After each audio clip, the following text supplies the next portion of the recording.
बेरोजगारी का मतलब है जब कोई काम करने लायक और काम करने का इच्छुक व्यक्ति होने के बावजूद उसे काम नहीं मिल पाता।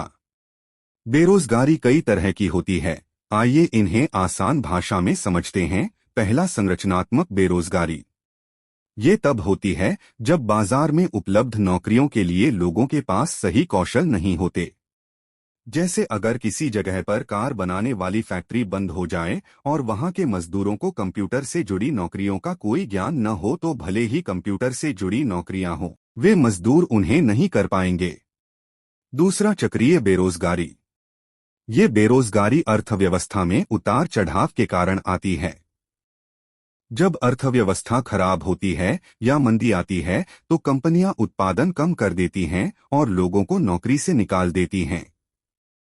जब अर्थव्यवस्था सुधरती है तो ये लोग फिर से काम पर लौट आते हैं। तीसरा, घर्षण बेरोजगारी। ये बेरोजगारी तब होती है जब लोग एक नौकरी छोड़कर दूसरी नौकरी की तलाश में होते हैं।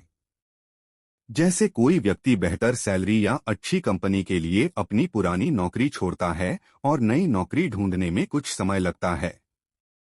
इस बीच के समय को घर्षण बेरोजगारी कहते हैं। ये एक सामान्य और अस्थायी प्रकार की बेरोजगारी है। चौथा, मौसमी बेरोजगारी। ये बेरोजगारी कुछ खास मौसम या समय के कारण होती है। जैसे कृषि क्षेत्र में किसान फसल बोने और काटने के मौसम में तो काम करते हैं, लेकिन बाकी समय वे बेरोजगार हो सकते हैं। आइसक्रीम पार्लर या पर्यटन से जुड़े काम में भी ये देखी जा सकती है। पांचवा और अंतिम प्रच्छन्न बेरोजगारी।